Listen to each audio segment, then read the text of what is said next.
tous. Je pense qu'il est temps de commencer, on est déjà un peu en retard. Je sais que certains ont des obligations. Nous, on va devoir quitter la salle à 21h, dernier carat. Alors, je me présente, Julie Jarnot, membre fondateur de l'association Sciences O en 2011. J'ai été la présidente pendant 2 années. Donc, je fais partie de l'équipe du début avec Lénaïque Adam, que beaucoup d'entre vous connaissent. Donc, je vous remercie tout d'abord d'être venus si nombreux pour ce projet dont on parle depuis assez longtemps. Je remercie les élus qui se sont déplacés nombreux. C'est vraiment un honneur que de vous accueillir ici.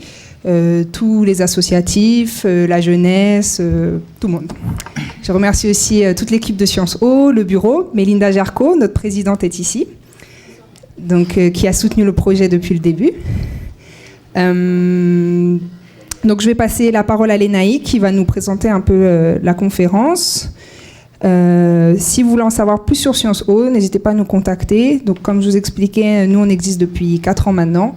On a deux objectifs principaux. Le premier est celui de la promotion des territoires d'outre-mer dans toute leur diversité. Suite à notre arrivée ici à Sciences Po Paris, des fois on avait des remarques tellement impressionnantes sur les outre-mer qu'on s'est dit qu'il fallait faire quelque chose, surtout en cette institution qui se veut une grande école. Et notre deuxième mission, on tente d'intégrer du mieux possible les étudiants ultramarins qui arrivent ici. Donc, car on sait qu'arriver de l'outre-mer, ça peut parfois être compliqué. Donc on fait un travail en amont avec un programme de parrainage avec les lycéens ultramarins pour les aider à préparer les concours d'entrée, et en aval ici sur place à Sciences Po pour une meilleure intégration, pour les aider à s'adapter, etc. Donc on fait ça du mieux possible. Donc cet événement s'inscrit dans notre premier objectif de mieux faire connaître les Outre-mer. Et donc voilà. Donc je vous remercie et je passe la parole à Lénaïque. Bonne conférence.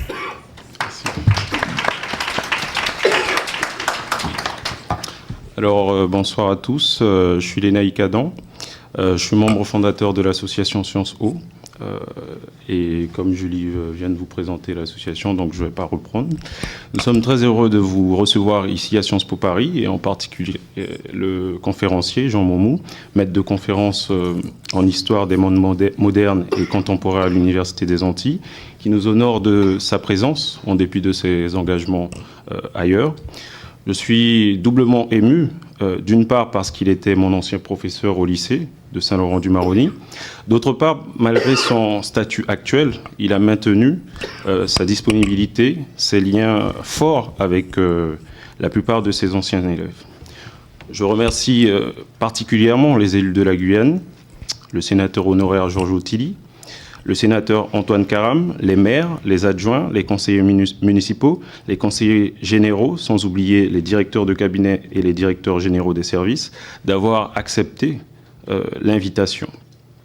Ils auraient pu opter pour un autre choix, mais ils ont su choisir avec aisance de venir assister à la conférence d'un historien, issu du dedans, on peut dire, qui traite d'une thématique au cœur des questions politiques, sociales, culturels et identitaires, les interpellant quotidiennement aussi. La toiture d'une maison, si je peux m'exprimer ainsi, n'a de stabilité que parce que les fondations sont solides. Cette conférence donc répondra en partie à ces questionnements qui rappellent le cheminement de leur propre parcours identitaire, et d'obtenir des clés de lecture de l'histoire et de la culture des 3 groupes que M. Momou va présenter ici, c'est-à-dire les Amérindiens, les Bushinengue et les Créoles, qu'abrite le département de la Guyane, situé en Amérique du Sud. Donc maintenant, l'intervenant va faire sa présentation en environ 20 à 25 minutes. Par la suite, chacun pourra poser des questions. On va prendre des séries de 3 questions, c'est-à-dire que les personnes qui voudront poser des questions pourront poser chacune leurs questions, mais on va grouper cela en 3 questions pour permettre à M. Momou de pouvoir répondre de manière globale. Voilà. Donc, M. Momou, à vous.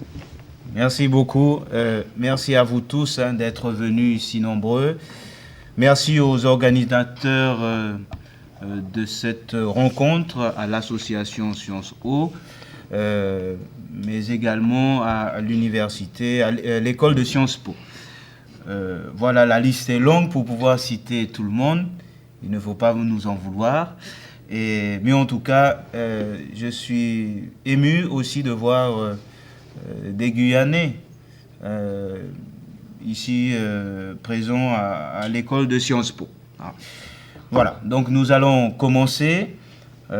L'intitulé de la communication, c'est bien sûr « Dialogue des cultures en Guyane, autochtonisme, marronisme, créolisme et identité guyanaise ». Donc ma rencontre avec vous ce soir peut être comprise dans une logique de connaissance mutuelle, dans une logique de compréhension avec l'autre, dans une logique de compréhension de l'autre avec ses valeurs, dans le but également de mieux comprendre les conduites humaines.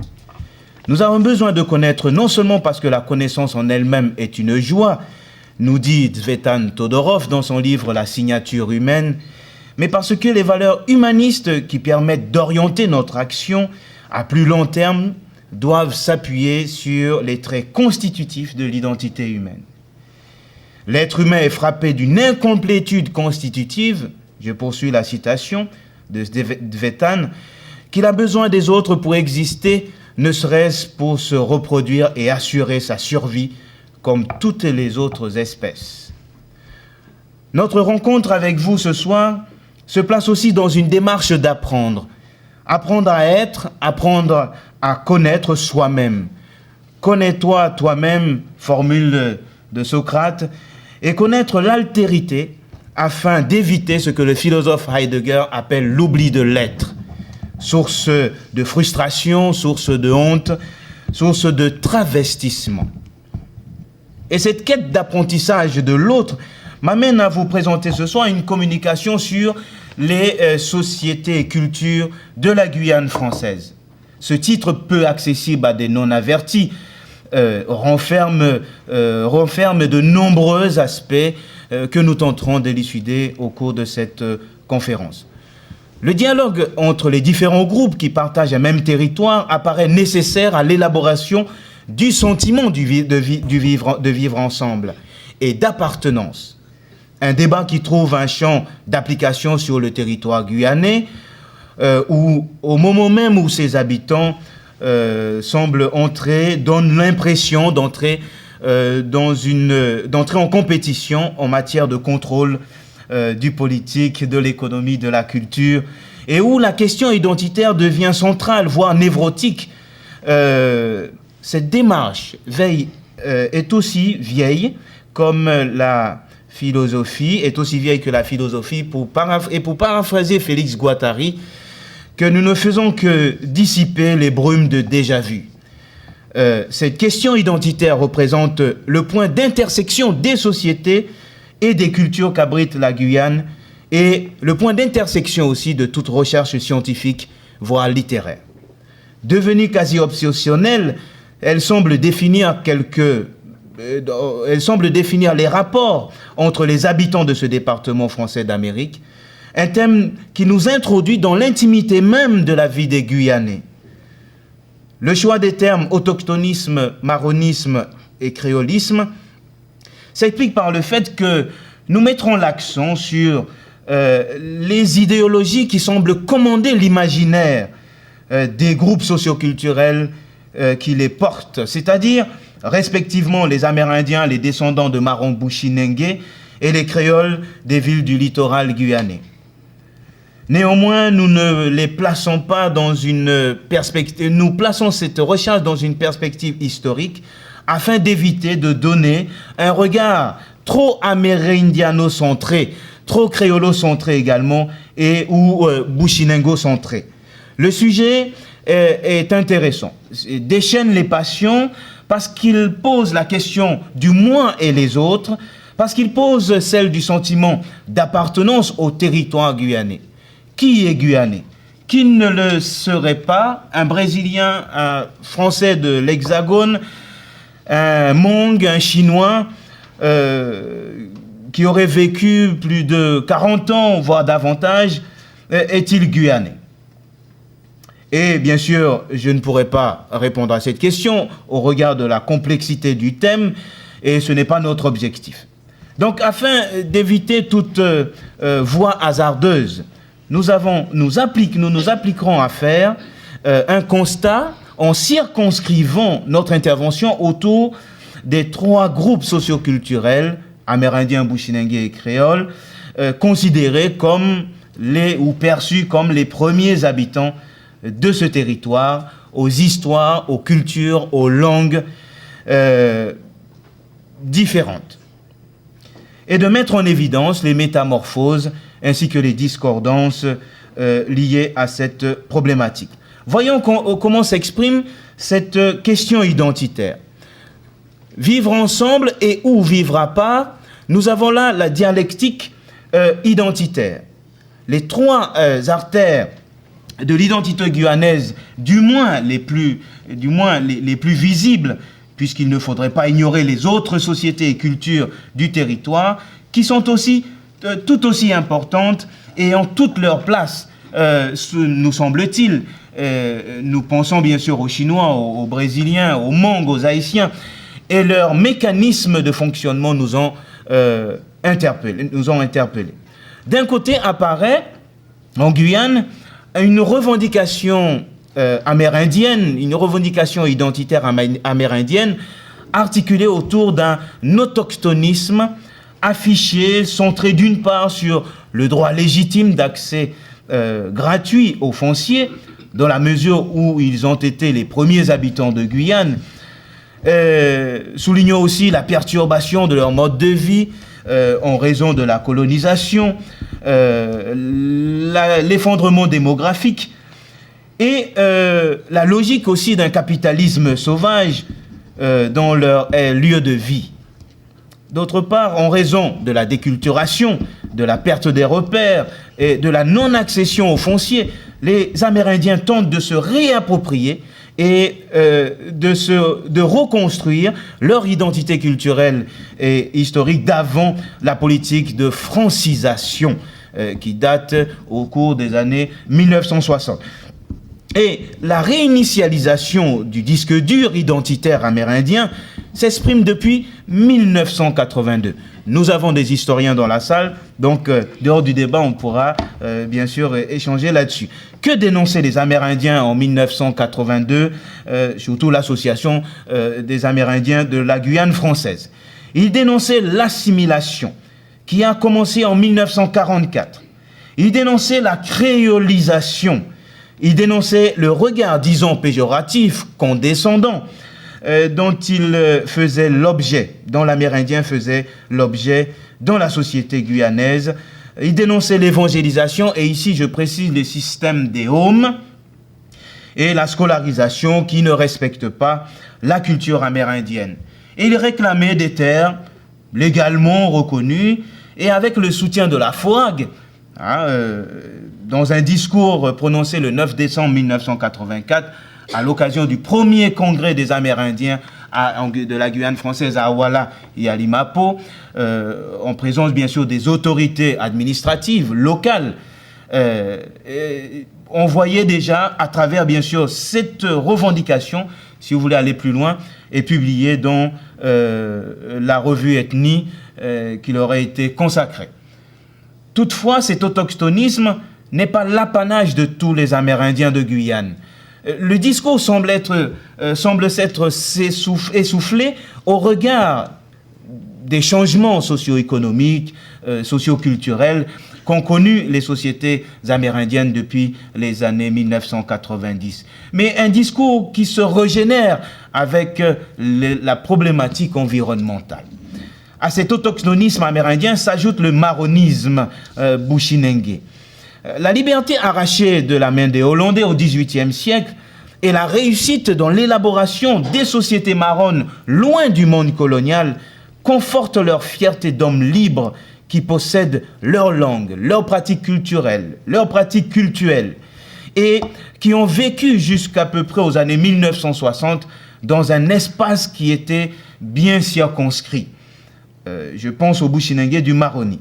Un groupe qui, contrairement à la société créole à la même époque, 18e jusqu'aux années 1960, a fondé son identité sur les cultures ouest-africaines et du centre, sans oublier les influences que les historiens ont soulignées, c'est-à-dire les influences des planteurs du Suriname, les influences culturelles des Amérindiens également. L'esprit ou l'idéologie africaine revendiquée jusqu'à une époque récente, hein, par les Bushinengue.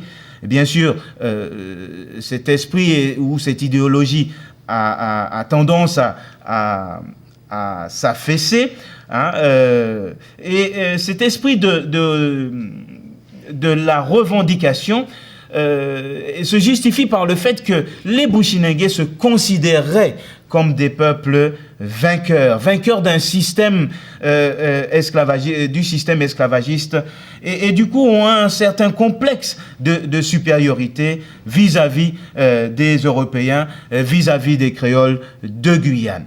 Mais ce sentiment est-il toujours actif en raison du processus d'assimilation qui a cours chez ces sociétés-là, et un processus qui, je note, beaucoup plus profond que ce qu'a connu, hein, la société créole.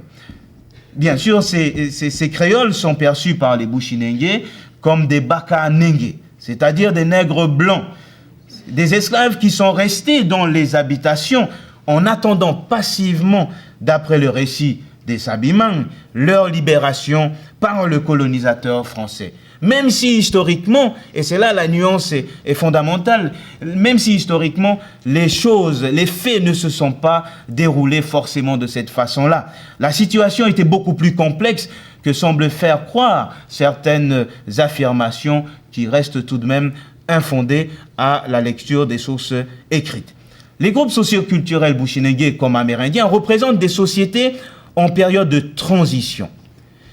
Elles sont prises en tenaille entre deux cultures. Pardonnez-moi l'expression. D'une part, la culture franco-créole, je fais référence à la culture française, mais aussi à la culture créole et urbaine, dont la décharge électrique est beaucoup plus puissante que le débit des eaux du fleuve Marronnier et de l'Oyapock, couplé à l'énergie du feu de bois.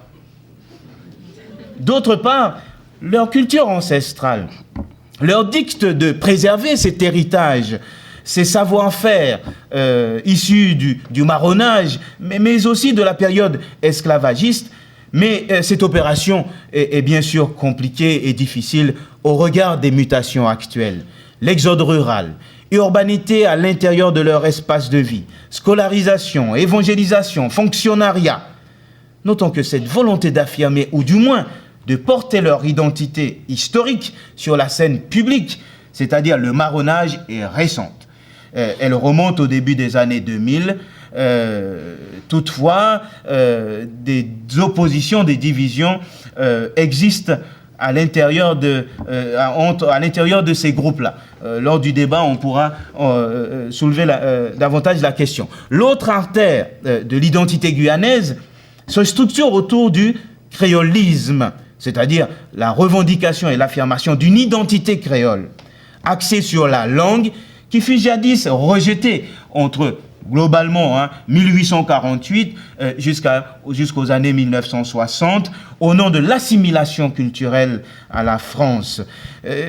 Une revendication axée aussi sur le folklore, la religion catholique qui a structuré aussi cette société-là. Aujourd'hui, bien sûr, il y a de nouvelles tendances qui émergent, donc, mais aussi une identité qui se structure autour également sur le contrôle du politique.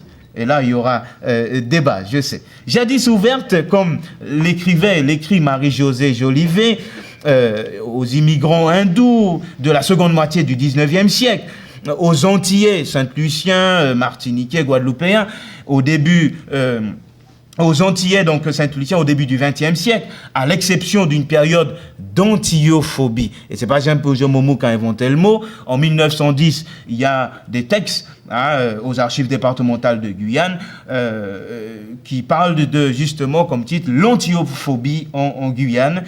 Et cette antiophobie observée dans les années 1970, la société, par exemple, créole du littoral, se referme à partir des années 70. Et par exemple, on voit la manifestation contre l'immigration Hmong en 1977, ou par rapport au plan vert. Bon, et surtout durant les années 80, avec l'arrivée massive des Haïtiens, mais aussi des Bushinengués du Suriname qui fuient la guerre civile de Desi Bouterse et de Lonnie Brunswick.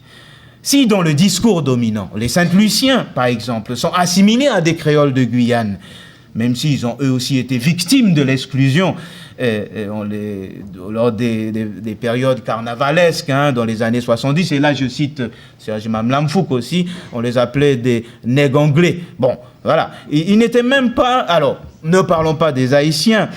Aujourd'hui encore, d'ailleurs le mot haïtien, et je cite encore, c'est pas Jo Momou qui le dit, Serge Mamlamfouk, le professeur qui a travaillé beaucoup sur cette question-là. Haïtien était synonyme d'idiot. Leur gaucherie est restée un plaisir de conversation. Et vous allez dans le journal Le Monde, datant du 4 mai 1982, vous trouvez des informations également. Parfois, pour éviter de les nommer lors des conversations, d'autres mots sont employés. Il y a le fameux 3 bars, par exemple, ou après le chiffre 7, ça c'est plutôt version Bushinengue, ça veut dire Baka Seibing. Après 7, c'est 8. Donc, notons que la revendication de l'identité guyanaise par la communauté créole est une donnée récente. Elle remonte aux années 1950-1960 à peu près, et avant les années 1950, selon le professeur Serge Mamlamfouk, que nous avons suivi de près lors de la rédaction de notre thèse de doctorat également, je le cite, « Les créoles se considéraient comme des citoyens français et appartenant à ce titre à la culture française. » Le texte du tricentenaire du rattachement à la mère patrie illustre cette appartenance à la France.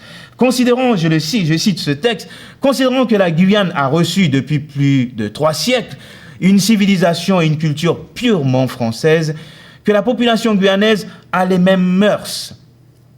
Au regard de ce discours, le rattachement fonde l'histoire, ils fondent leur histoire, leur identité, mais certainement pas, bien sûr, l'histoire des Amérindiens et encore moins celle des Bushinengués.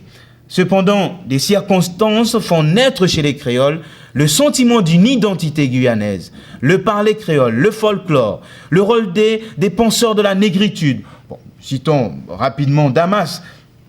Les premiers signes de l'échec de la départementalisation au cours des années 1950 et pourtant revendiqués par les hommes politiques créoles entre 1880, si je prends Franconie, jusqu'à peu près 1946, je peux citer Ursuleur, Gaston Monerville. Donc, la logique d'appartenance ethnique est renforcée, nous semble-t-il, par de multiples facteurs. La condition socio-économique, c'est-à-dire le chômage, manque de formation, le déficit en matière d'emploi, les inégalités au niveau de l'accessibilité au territoire, au savoir, et le manque d'infrastructures, le manque de connaissances mutuelles des populations, sauf lorsqu'elles sont en situation, la mise en concurrence également des groupes, des individus, la mise en compétition des bassins de vie, pour ne pas parler des villages. La question identitaire se pose aussi à l'intérieur de chaque groupe. Par exemple, dans la société créole, il y a une partie qui s'attache fortement à la culture française, une partie qui s'inscrit en rupture. Bien sûr, vous savez de quelle partie je parle, ce sont les nationalistes. Alors, chez les Bushinengués et les Amérindiens, on assiste également des divisions entre les groupes. Chez les Bushinengués, il y a 6 groupes. Et entre les 6 groupes, il y a des divisions. Entre les groupes amérindiens, à l'intérieur des groupes amérindiens, il y a également des divisions. Et on le... Bon, ça, dans le débat, on peut donner des exemples rapidement. Donc, je vais vous citer quelques points, donner quelques exemples de sujets de crispation, que je ne vais pas développer non plus.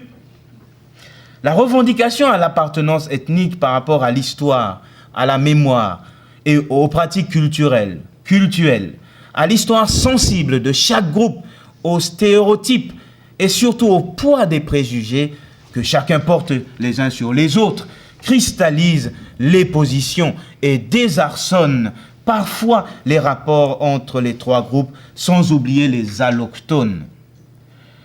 Cette instabilité, ou du moins cette boulimie identitaire, hypothèque, dans une certaine mesure, l'idée même d'une nation guyanaise, d'un peuple guyanais, mot qui émerge, et le professeur Antoine Karam pourra me corriger, qui apparaît dans les années 1970 à peu près. Donc, prenons quelques exemples que je ne vais pas commenter non plus, mais c'est par exemple l'aéroport Rochambeau, qui a suscité un grand débat.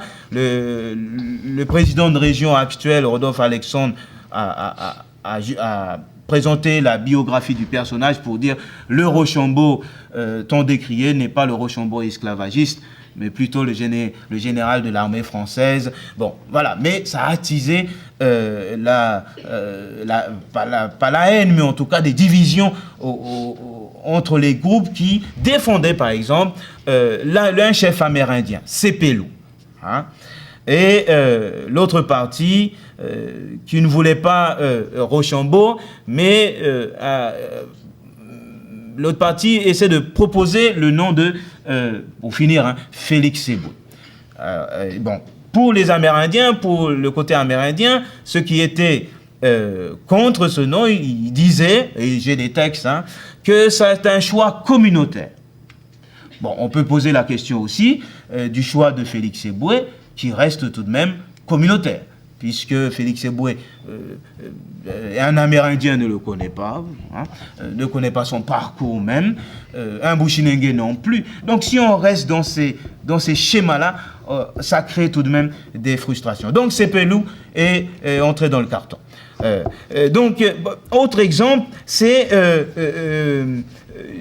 le M2S. Le M2, le mouvement de décolonisation et d'émancipation sociale, avait rebaptisé le boulevard Jubelin, hein, c'était un administrateur colonial, le 22 septembre 2000, en le désignant sous le nom d'un chef marron d'origine amérindienne, Gabriel. Donc ça aurait porté le boulevard Gabriel. Donc, bien sûr, ce chef marron ça émerge en 1696, hein, non loin de Roura, Loyac. Hein, et cette initiative citoyenne, bien sûr, aboutit à un échec également. Le débat sur le changement statutaire de la Guyane entre les 73e et les 74e, c'est-à-dire ceux qui étaient favorables à l'article 73 et d'autres à l'article 74, eh bien, les points clivants existant au sein de la société guyanaise transparaît au cœur des débats la question identitaire. L'opposition, par exemple, entre le monde de la ville et le monde des villages. L'opposition entre le centre et les marges.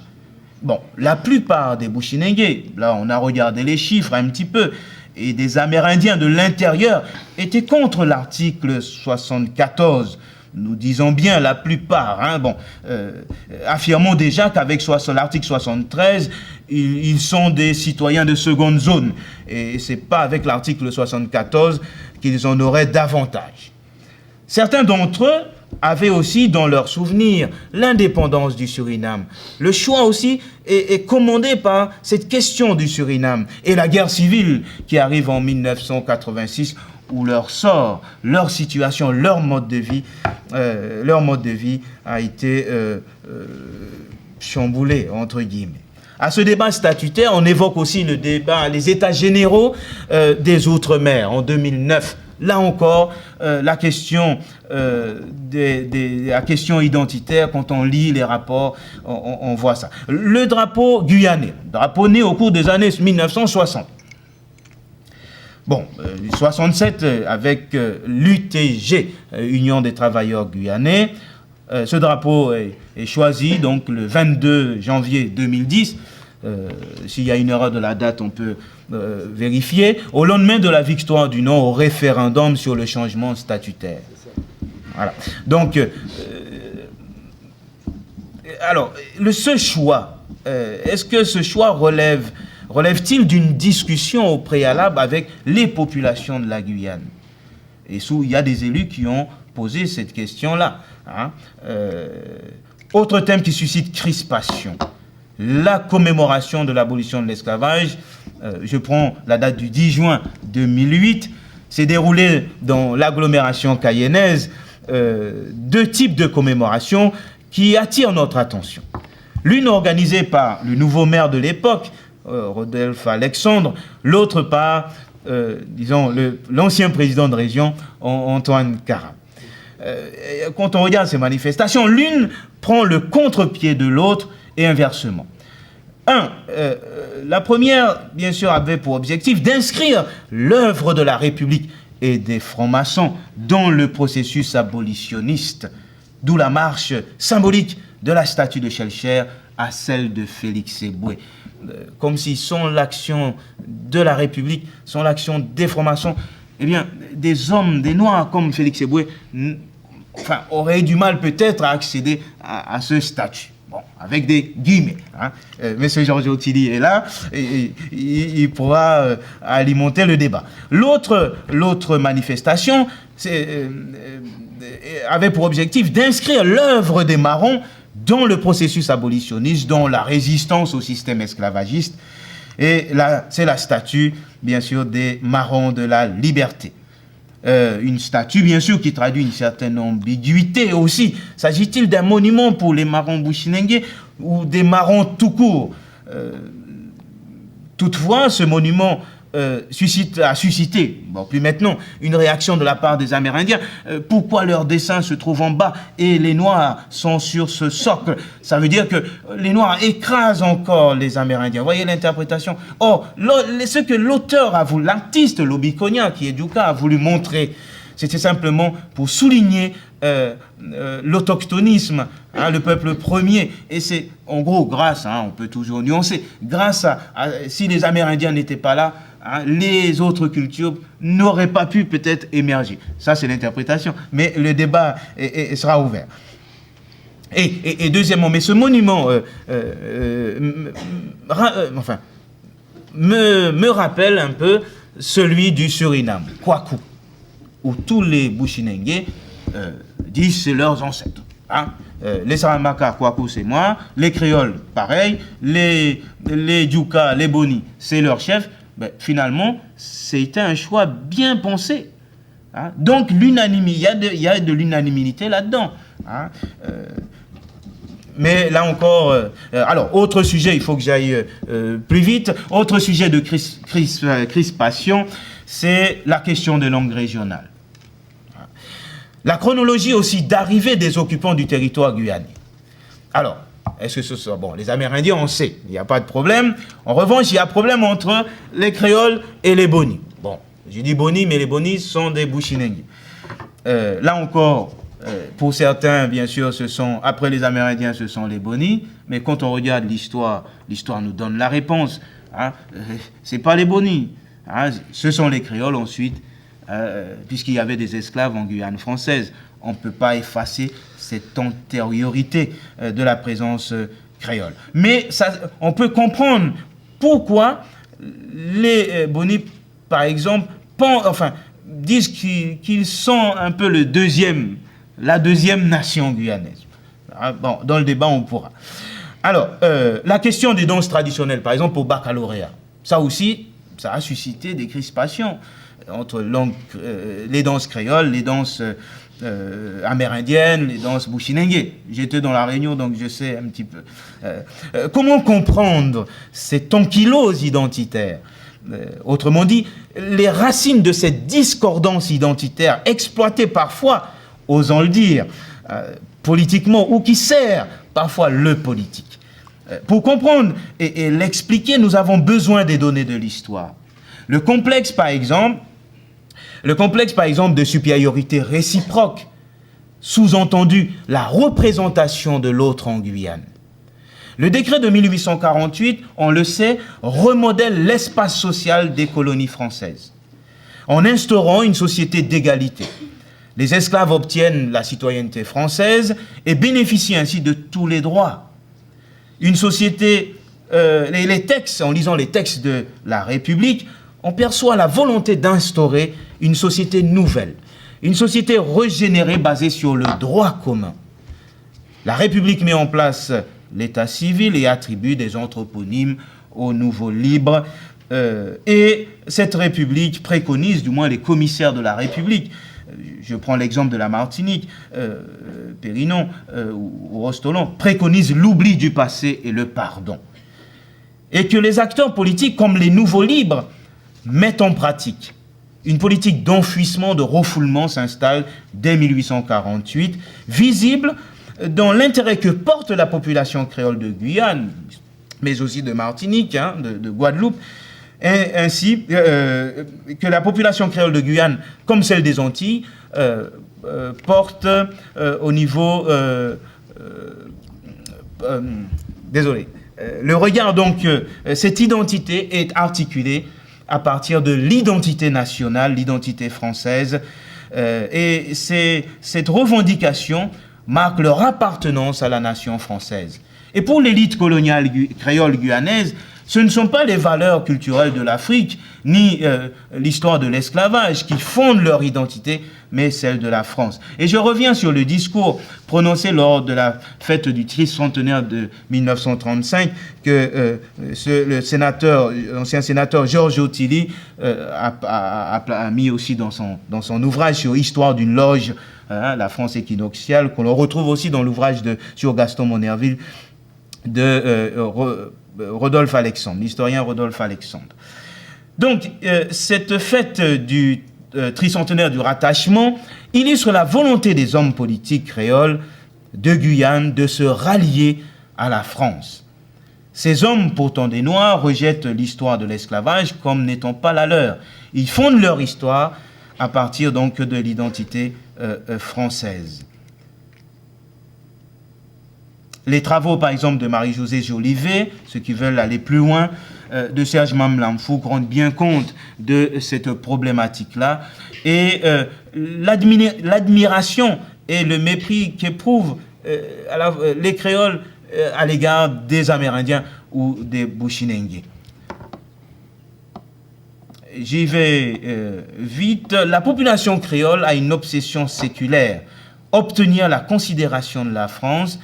Elle ne veut pas être perçue comme des indigènes, raison pour laquelle elle revendique l'assimilation qui se traduit par une mise en scène de l'histoire.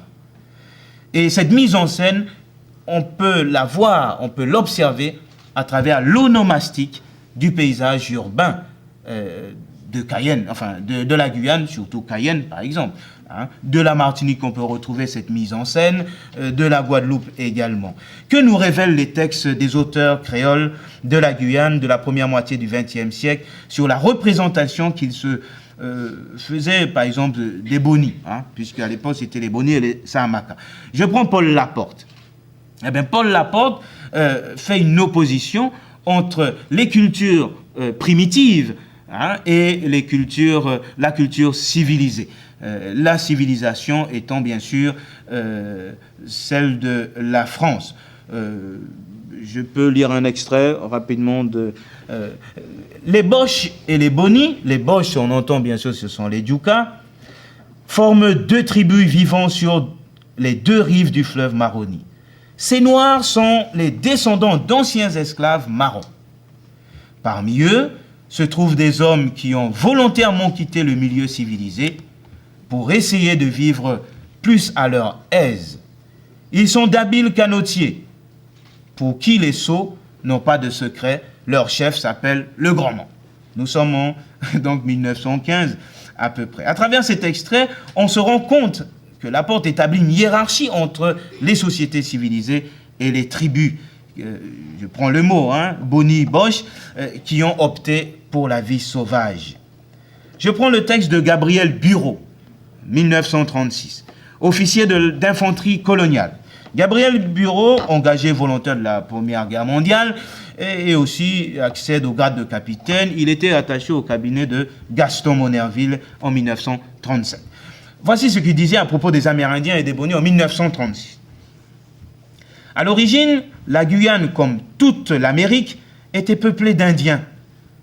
Ce sont ces spécimens vivant au milieu des forêts et se nourrissant du produit de la chasse et de la pêche qu'ont trouvé les premiers colons. À l'heure actuelle, subsistent encore dans l'intérieur quelques groupements d'Indiens absolument dégénérés par l'alcool et présentant un aspect physique lamentable. Donc, présentant un aspect physique lamentable. Ces Amérindiens habitent des régions voisines de la côte et les savanes du Haut-Maroni. Vous voyez, c'est loin. Hein. Des régions de l'intérieur du mont Tumucumac. Hein. Et à côté d'eux sont installés quelques tribus noires, esclaves échappés avant l'abolition de l'esclavage, réfugiés dans les grands bois, qui vivent, eux, la vie africaine et qu'on appelle dans les pays Boche ou Boni.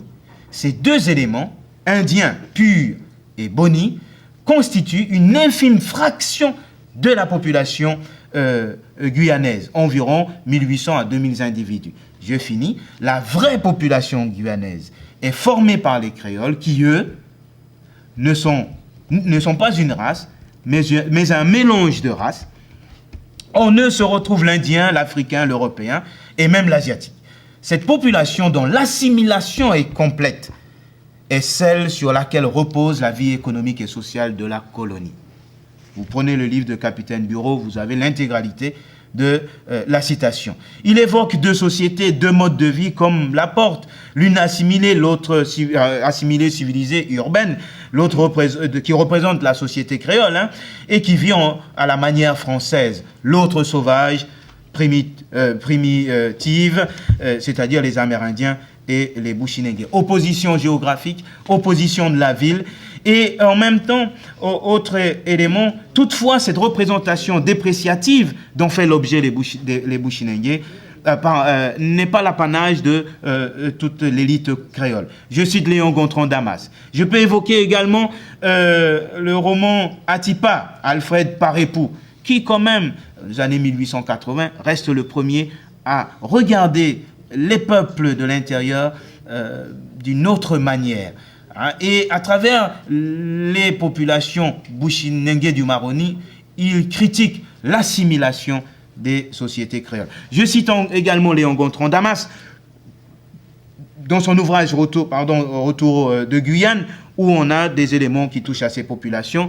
J'évoque également René Jatfar, hein, Nuit de Kachiri, où je vous cite sa phrase, hein. « De tous mes yeux, j'admire ces musculatures impressionnantes, ces fils d'Africains qui jadis ont fui l'esclavage et réfugié leur fierté d'homme dans les profondeurs de la forêt, bien sûr guyanaise, roman publié en 1946. J'évoque également Bertin Juminer, qui a vécu à Saint-Laurent-du-Maroni, et dans son roman « Les Bâtards », là encore, il valorise les cultures marronnes, hein, et que, en gros, les Bushinengués faisaient le pont entre l'Afrique et la Guyane. Je souligne aussi l'apport des nationalistes, hein, dans les années 60 jusqu'aux années 1980. Je cite un parti, hein, j'ai pas d'affinité. Le Moguide, par exemple, et le journal Mawina, dont l'actuelle garde des Sceaux était aussi rédactrice. Donc, les nationalistes intègrent les Bushinengués et les Amérindiens dans leur stratégie politique, en les considérant, comme je cite, comme des authentiques Guyanais. Dans les discours politiques, oui, hein, certainement. En revanche, dans la réalité, les choses s'énoncent différemment. Comment les Boni percevaient les créoles. Pareil, là encore, on a une représentation négative à l'époque, surtout la rencontre entre ces deux peuples entre 1880 jusqu'aux années 1960. Le complexe déjà de supériorité, la question liée à la couleur de la peau sont des éléments qui témoignent des divergences. Par exemple, il y a un ancien, je ne vais pas citer son nom, qui disait que lorsqu'un Boni épousait une femme créole, à l'époque, les 50, 60, on disait « tu sentais l'ail, soumets l'ail ».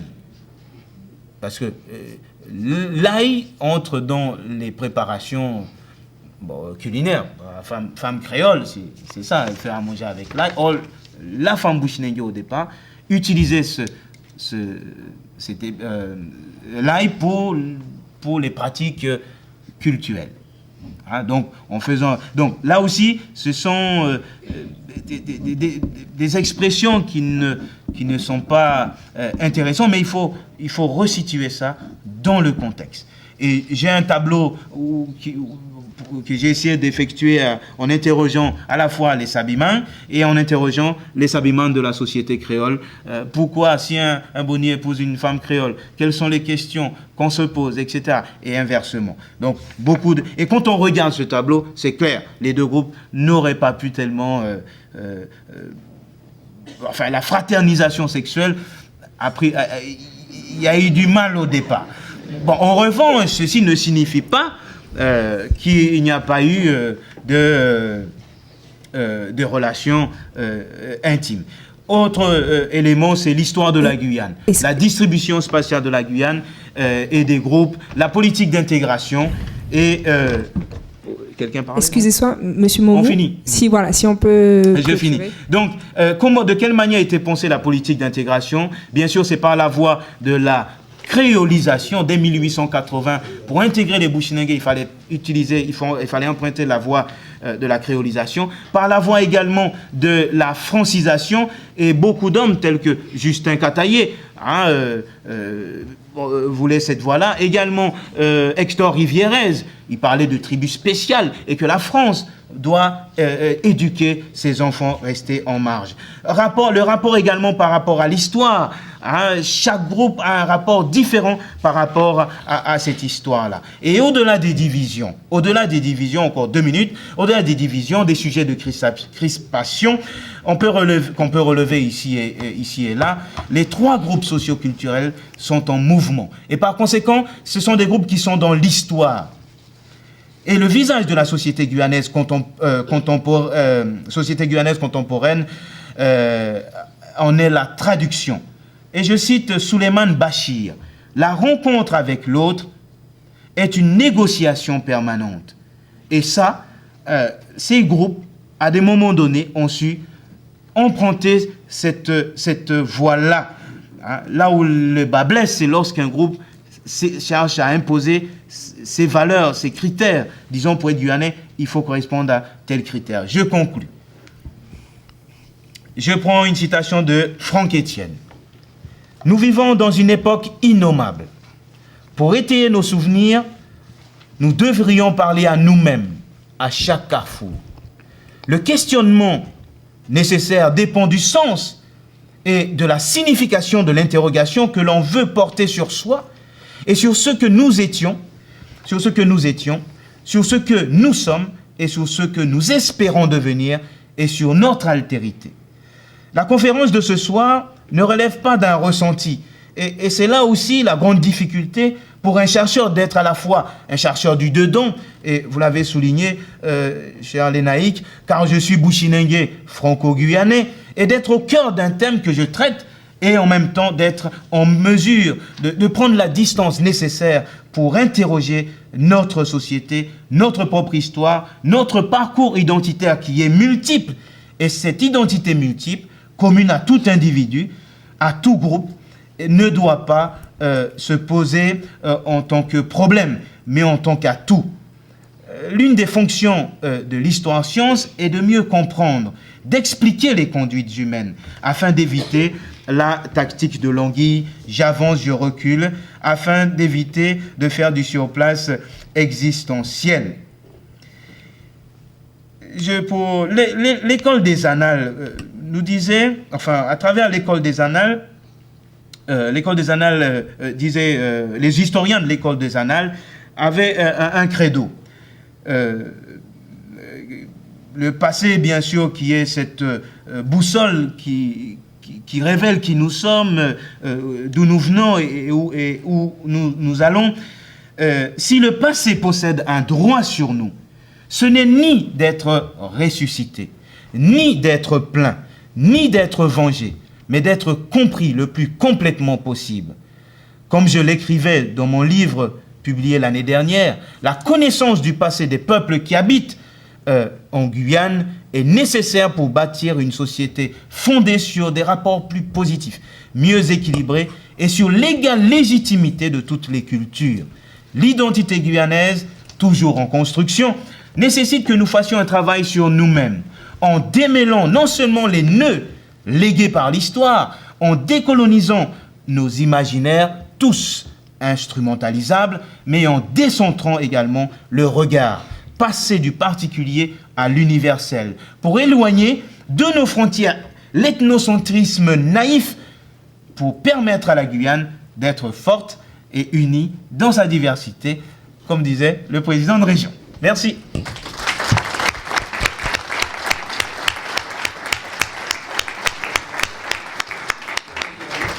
Alors, merci Monsieur Momou pour cette présentation que j'espère suscitera des questions.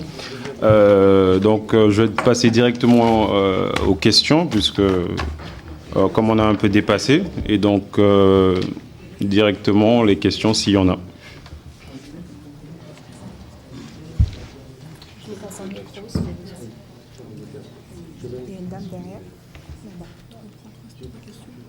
Donc on va prendre 3 questions à la fois. Il y a Monsieur Karam qui doit partir du coup. Où ça? Ah d'accord. Vous en doutez. En fait, le président de l'association des maires demande de bien vouloir l'excuser, puisque vous savez que ce soir il reçoit les maires de Guyane et d'autres maires partiront dans quelques minutes. Tout cela pour dire, bon, merci Jean, merci une fois de plus par cette contribution, avoir pu démontrer que nous avons une histoire et nous formons un peuple dans sa diversité, dans toute sa richesse.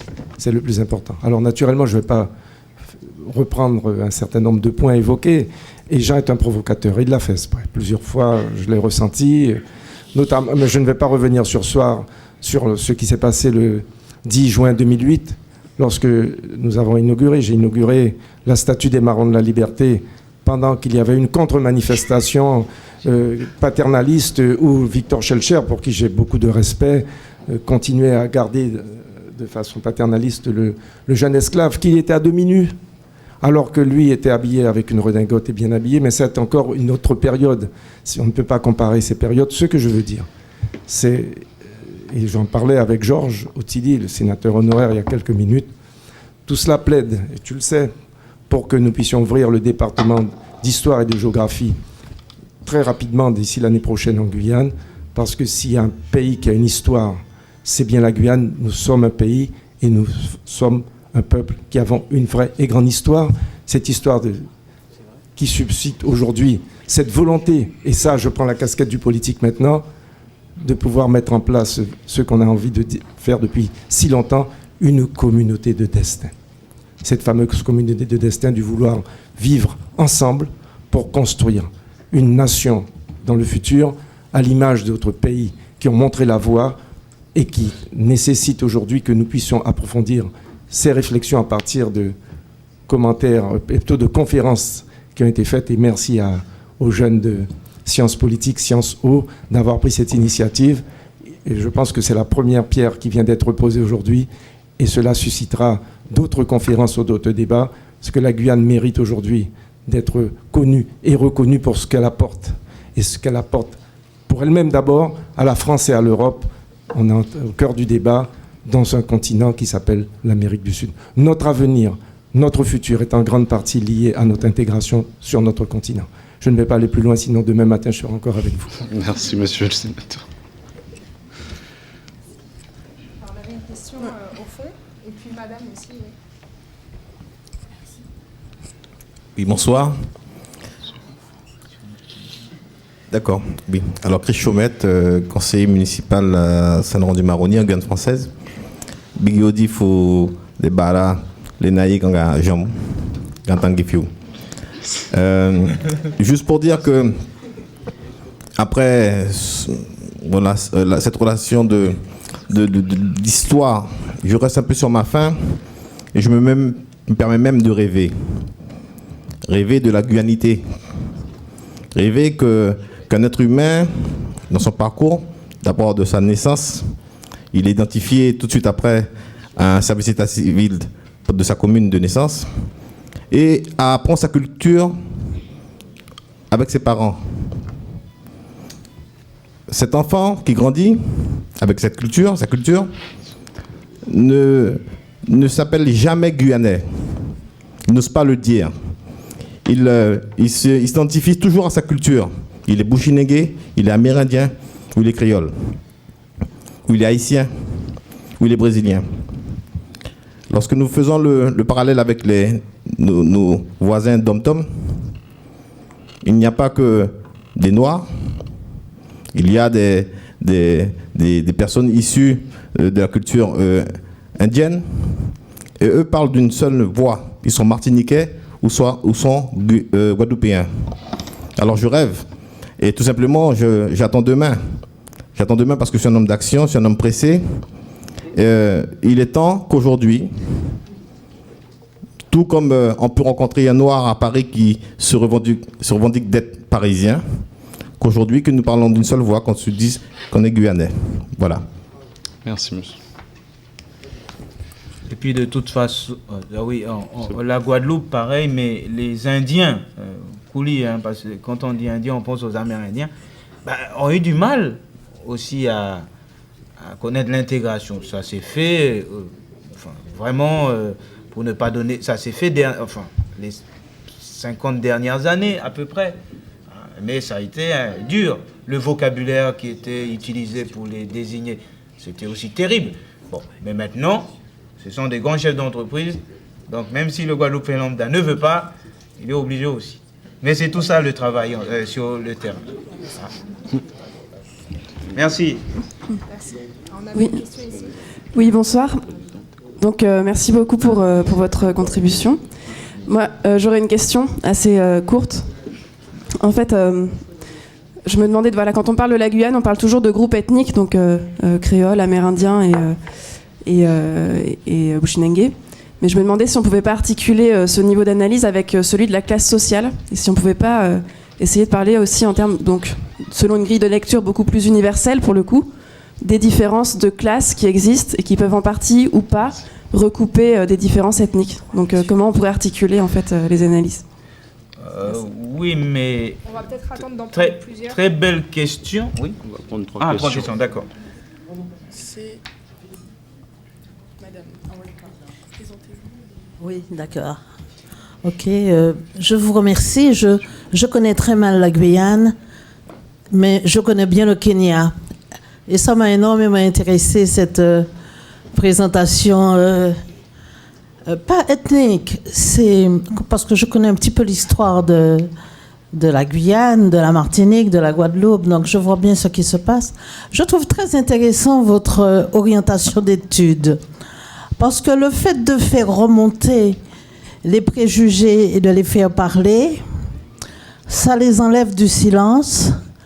Et les étudiants ont une très bonne idée d'organiser ce type de conférence, parce que nous sommes à un très bon niveau de réflexion, n'est-ce pas?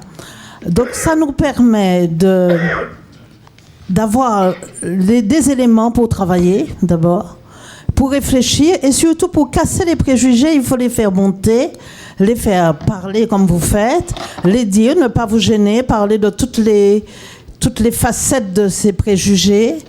Et c'est comme ça qu'on va en finir avec. Je dis cela par rapport à l'Afrique où les gens sont bien plus nombreux et c'est beaucoup plus difficile. Et dans ce cas-là, vous allez avoir une représentativité de toutes les couleurs dans les pouvoirs, quels soient les pouvoirs, quels que soient, même si c'est des pouvoirs guyanais ou les pouvoirs français. Mais vous allez vous battre pour qu'il y ait des gens de toutes ces régions. Et c'est comme ça qu'on va finir avec cette question ethnique, parce que vous n'êtes pas des millions, vous êtes peut-être pas énormément de gens en Guyane, donc on peut facilement combattre cela. Mais c'est bien de les faire monter maintenant avec tout ce qui se fait. Comme ça, on peut arriver à... Alors, est-ce que vous avez dans cette direction de travail, faire monter les préjugés, les analyser avec tout le monde, avec les populations, les casser? Et ok, on sait. Donc pour ça, il faut aller dans tous les villages. Il faut faire des choses très populaires, n'est-ce pas? Je le dis, je suis communiste, alors forcément, je vois la chose comme ça. Non, mais je pense qu'il faut faire des choses très populaires pour casser les préjugés. Voilà, merci. Christiane. 3 questions? Oui, on en a 2. Je suis Christiane, je suis une amie de Christiane que je félicite, que j'adore. J'aime beaucoup sa force. Quel que soit, elle dit quelque chose et j'aime beaucoup sa force. Elle a beaucoup de force et beaucoup de vivacité. Et j'aime beaucoup Christiane Taubira parce qu'elle est debout, en tout cas. Elle sait ce qu'elle dit et elle n'a pas peur. Et ça me fait plaisir de rencontrer des gens qui n'ont pas peur. Merci, madame. Julie. Oui, alors moi je voudrais faire une petite remarque et après des questions. Sur la question, il y avait quelqu'un de la mairie de Papaïston qui parlait de la question d'être Guyanais. Nous, on a eu la chance d'interviewer plusieurs personnes qui habitent en Guyane, qui sont habitants. Et en général, ils se définissent d'abord comme Guyanais, ensuite appartenant à leur culture bushinengue, amérindienne, créole, etc. Et ensuite français. En général, c'est dans cet ordre-là que ça sort chez les personnes qu'on a interrogées. C'était pas une étude, hein, on avait fait un travail. Quel espace? En Guyane, en fait, on avait interviewé une trentaine de musiciens. Oui, mais musiciens, on aura une autre lecture aussi. Voilà, c'était des musiciens. Ah oui, en fonction de... Plutôt traditionnels d'ailleurs, qui jouaient plutôt des musiques traditionnelles. Oui, donc Kaseko, en fonction de la sociologie Awassa, de l'appartenance Songé. des individus, on a des réponses différentes. Bon, ensuite, vous avez parlé de la question des allochtones, et en fait, c'est vrai qu'on n'a pas du tout parlé de la question des métropolitains. Et finalement, nous, on a fait une exposition pour faire découvrir les cultures de Guyane au travers des musiques. On n'a pas mis la musique des métropolitains et on s'est dit après coup, peut-être qu'on a fait une erreur. Mais bon, vous en reparlerez de cette question des allochtones et des métropolitains.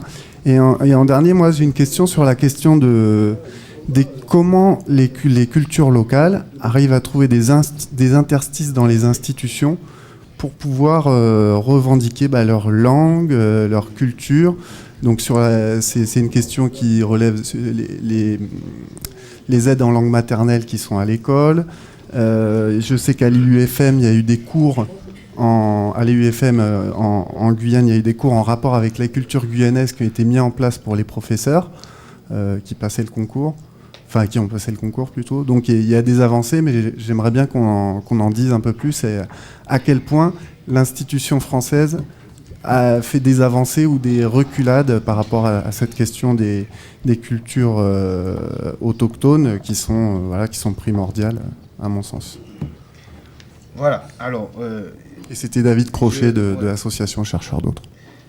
Merci beaucoup pour les...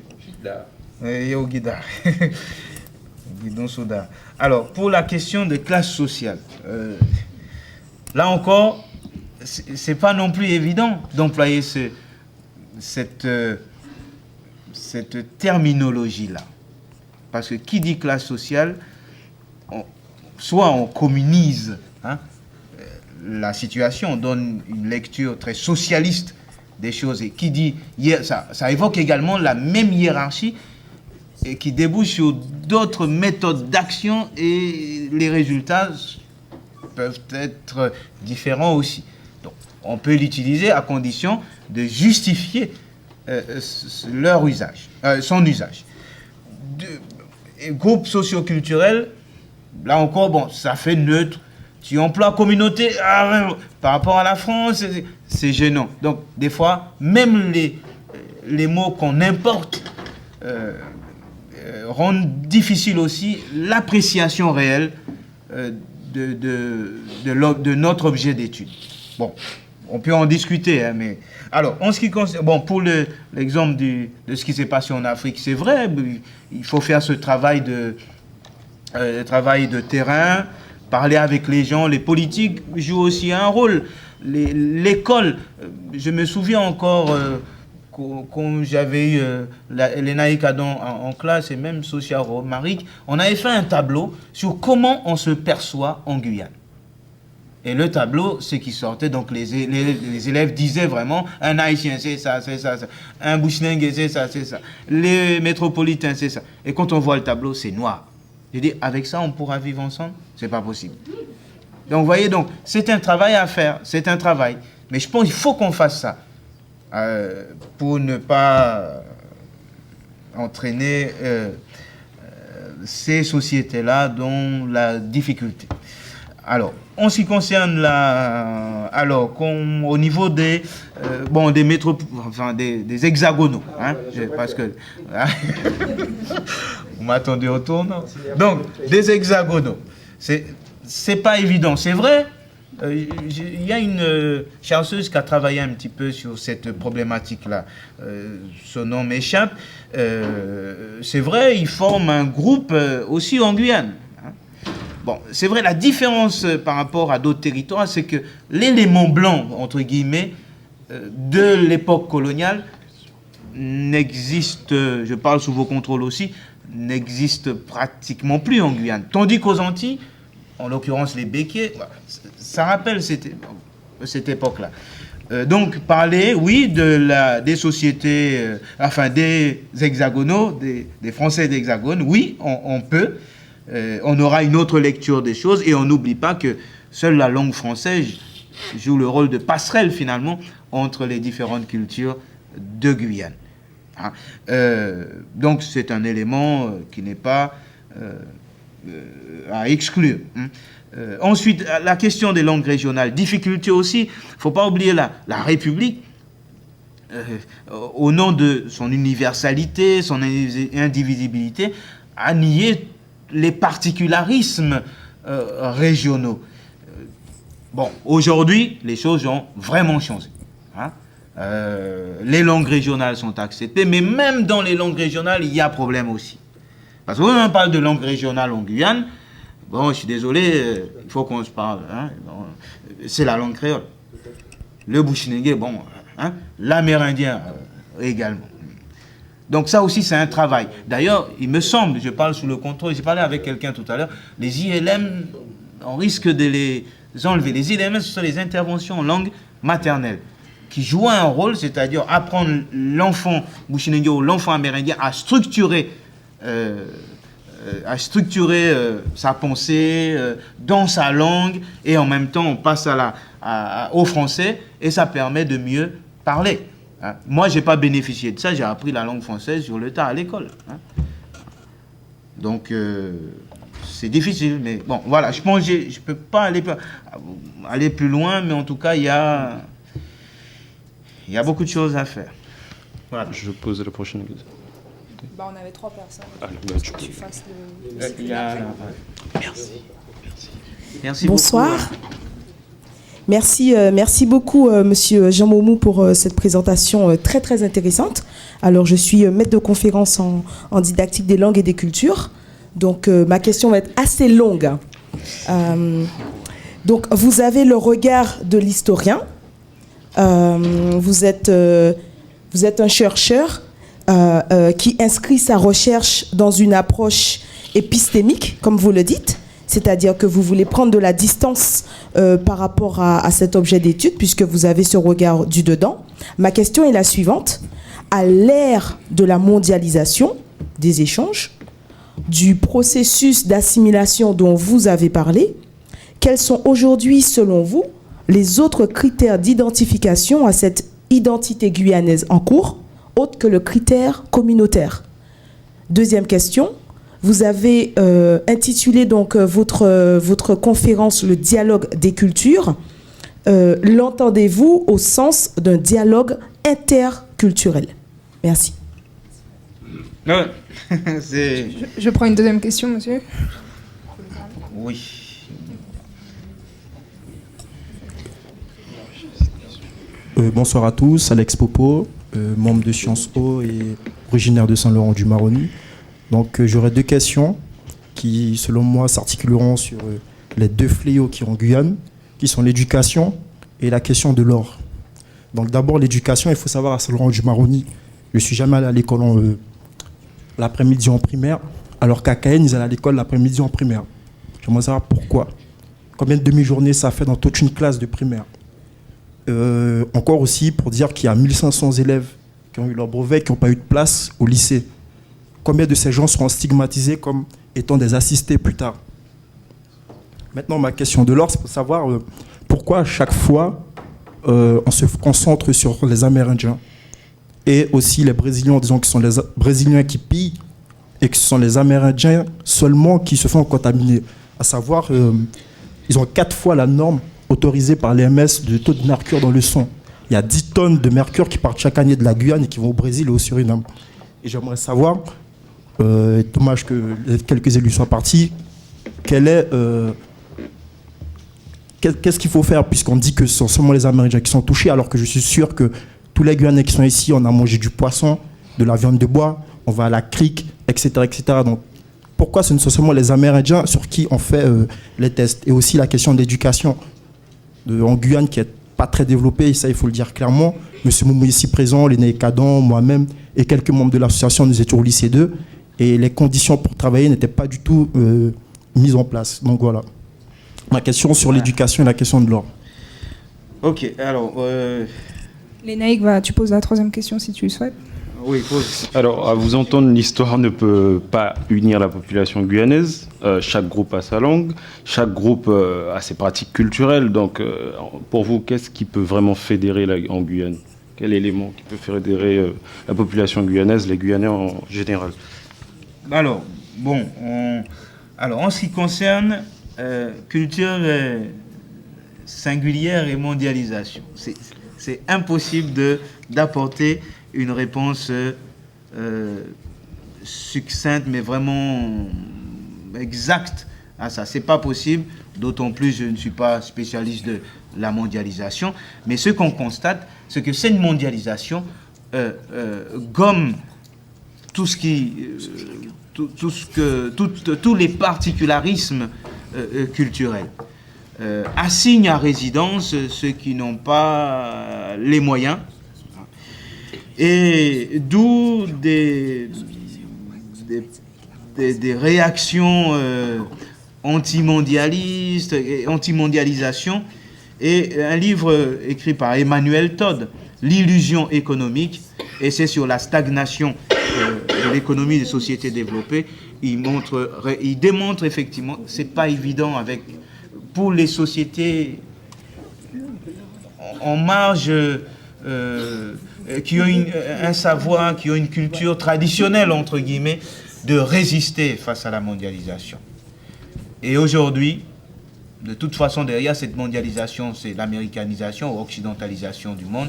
Et partout dans le monde, il y a tout de même un élément de l'Occident chez le noir, ou chez, par exemple. Même ma tenue vestimentaire, même si vous voyez un petit peu, la colonisation a joué ce rôle.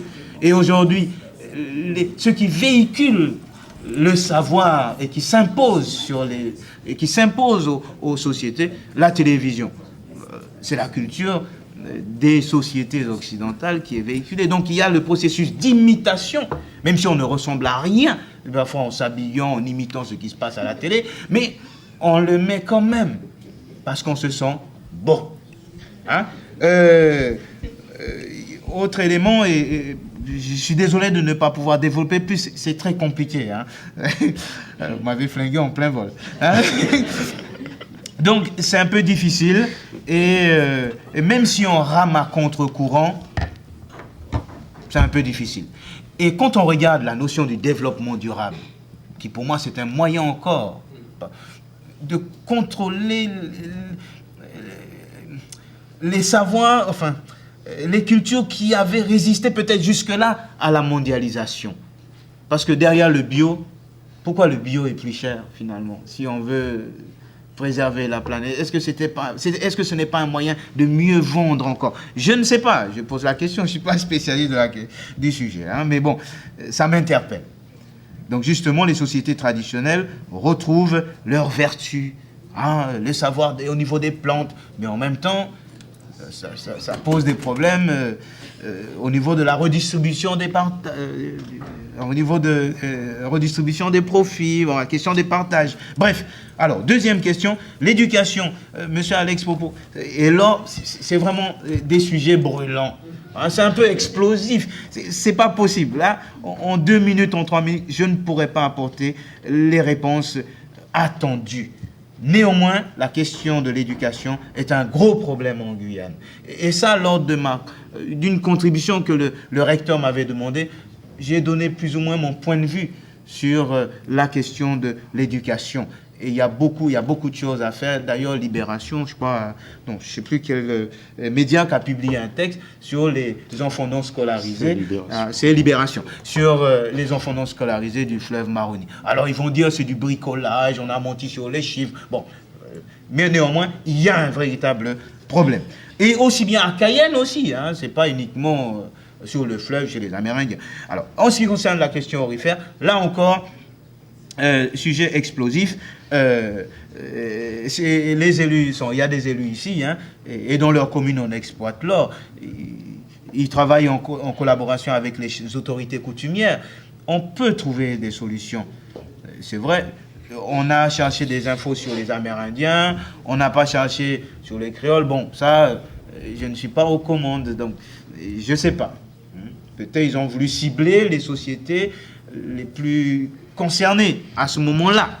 Bon, M. Georges Otili, j'espère que je vais vous entendre. Ça serait bien. Hein. Et enfin, la question, qu'est-ce qui peut fédérer les Guyanais? En tout cas, les trois groupes. Là encore. Mais je pense que ce n'est pas la fête, bon, désolé pour les transamazoniens, les grandes fêtes, hein, entre nous, à Saint-Laurent ou à Cayenne. Bon, je pense que ce n'est pas ça. Ce n'est pas par ces genres de fêtes. Parce qu'on s'amuse, oui, on danse, mais après, on rentre chez nous, on reste pareil. Il n'y a pas de passerelle. En revanche, peut-être, monsieur Adam, pourquoi pas le manioc, la fête du couac? Parce que quand tu regardes bien, et Madame l'épouse de M. Stephenson, j'ai participé une fois au forum social où c'était le manioc. Alors, pourquoi je dis le manioc?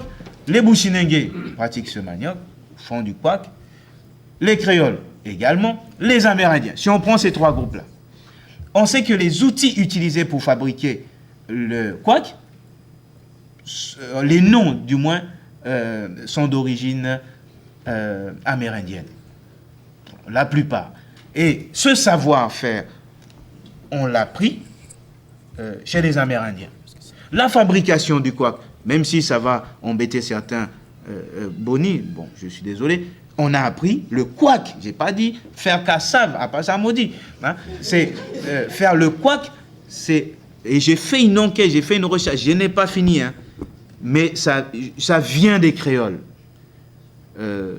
Qui, à Antouka, dans les années 1880, j'ai lu des textes où les bonis allaient tourner le couac, fabriquer le couac avec des créoles. Et d'ailleurs, c'est à partir des bonis que le couac s'est diffusé sur le Maroni.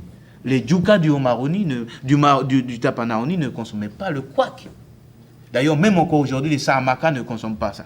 Bon, sauf ceux qui sont maintenant en Guyane française. Mais dans le grand pays, non. Les Pamaka, pareil, c'est l'élément, c'est par le biais des bonis. Donc, vous voyez les échanges qui ont existé entre ces groupes-là. Il y a des éléments. En faisant la fête du manioc, du couac, où on sait que tout le monde revendique, je fais le meilleur couac. On sait que ça vient du Brésil aussi. Bon, vous voyez, il y a beaucoup de choses à mettre en évidence. Je pense que cet élément peut nous fédérer. Parce que chacun va apporter son savoir-faire et parler. Ah, moi, je fais comme ça. Après, les dérivés du couac, etc. Tel groupe fait ça, d'autres. Le kachiripo, bon, on utilise le jus de manioc au niveau des Amérindiens.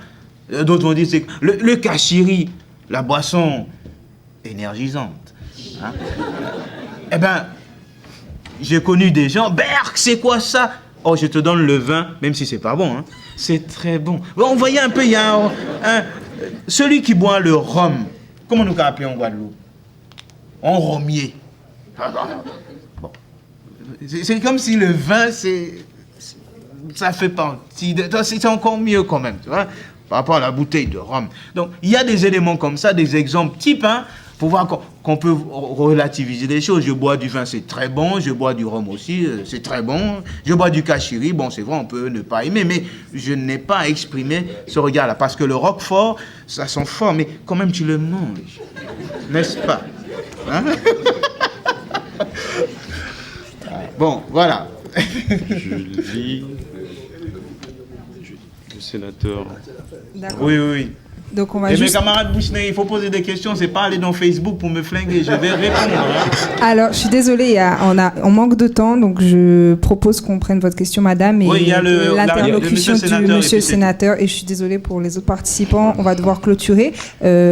Juste pour vous informer que la conférence est filmée, et donc je vous propose après qu'on interagisse sur les réseaux sociaux, et vous aurez un compte-rendu pour ceux qui le souhaitent. Voilà. Oui. Bonjour, Garicia Roman, comment dire ça, suridamienne, mais ayant grandi aussi en Guyane française. Alors, ma question est la suivante. Il y a eu beaucoup de questions sur à quel moment on parlera de Guyanais. Et la question que je me posais, est-ce que l'individu s'identifie seulement au facteur géographique, qui serait donc l'espace géographique, la Guyane, ou est-ce que c'est tout simplement parce qu'il se reconnaît plus dans sa culture, dans sa langue? Donc, c'est-à-dire que le Bushinengue qui parle par exemple l'Aluku, le Pamaka, le Sahamaka, tout ce qu'on veut, et aussi le fait que tous ces peuples, toutes ces personnes ne se trouvent pas seulement sur le territoire guyanais, mais par exemple aussi au Suriname. Est-ce qu'il a vraiment envie de se cantonner à un espace géographique? Est-ce que le seul fait d'habiter, justement, comme je le disais déjà, en Guyane, veut dire qu'on est guyanais? Est-ce que le Bushinengue se sent intégré sur le territoire guyanais? Donc, voilà la question. Monsieur le sénateur, vous souhaitiez intervenir également? Merci.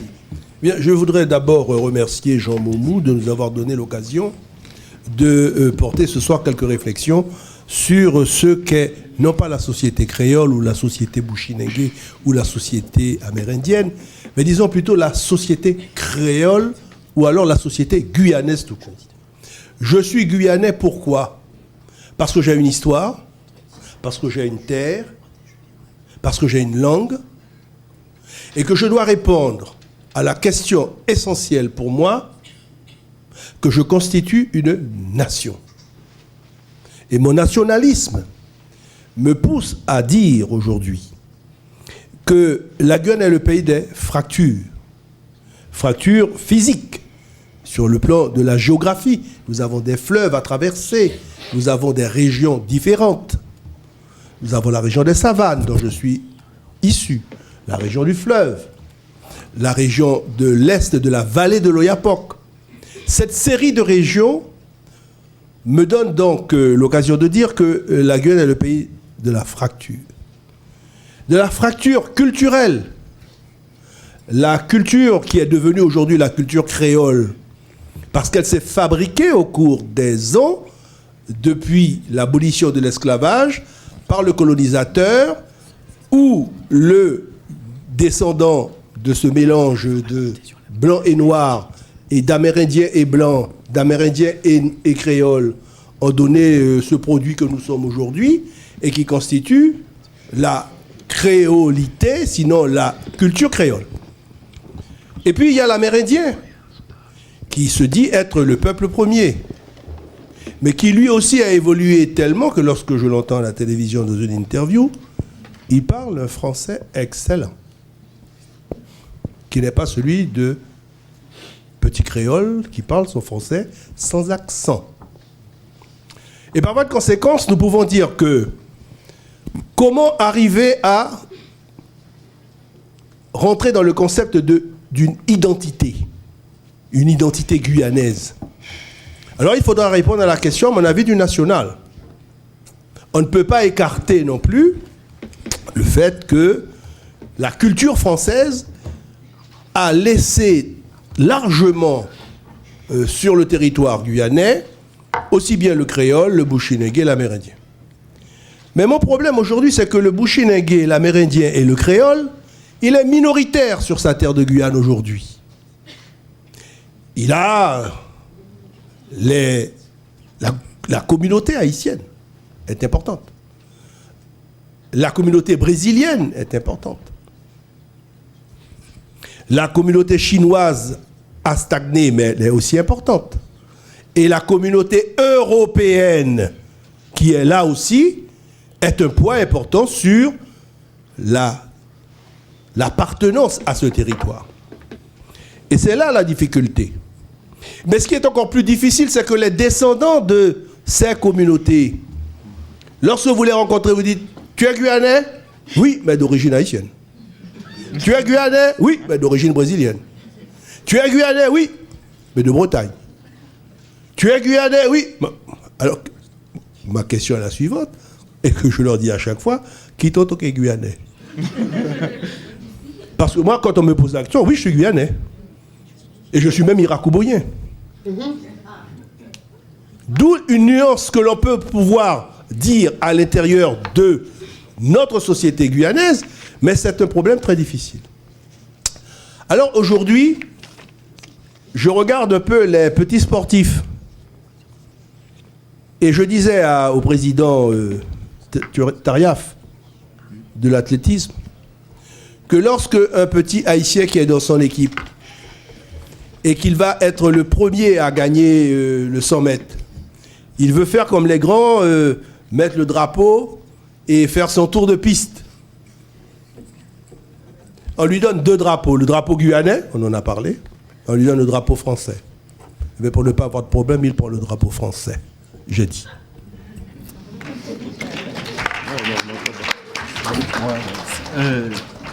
Merci beaucoup. En tout cas, la question que la Guyanaise d'origine surinamienne